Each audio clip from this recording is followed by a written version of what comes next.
మరి కాంగ్రెస్ గొడ్డలి భుజం మీద పెట్టుకొని రెడీగా ఉన్నది.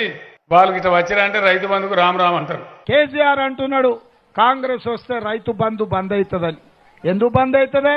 మేమేమన్నా దివానగాలమా? మాకేమన్నా ధమాక్ లేదా? ఇప్పుడు ఏమంటున్నావు మరి? ఈ రోజు జనవరి 26 బ్యాంకులకు హాలిడే ఉన్నది. రాత్రి 12 గంటల తర్వాత ప్రతి రైతుకు, రాష్ట్రంలో ఉన్న వ్యవసాయ భూమి ఉన్న ప్రతి రైతుకు రాత్రి 12 గంటల తర్వాత చప్పట్లు వద్దు, తర్వాత టకీమని పడే విధంగా ఈ రోజు కార్యక్రమాన్ని తీసుకున్నాం. సరేనే వట్టిపోబేందుకు ఆగు. One eternity later.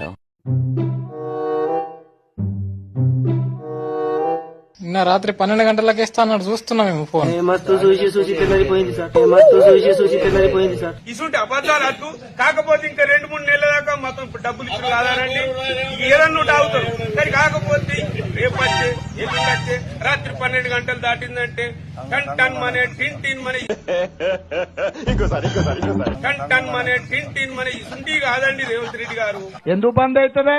మేమేమన్నా దివానగాలమా? మాకేమన్నా ధమాక్ లేదా? కరెక్టే కదమ్మా. అంతేగా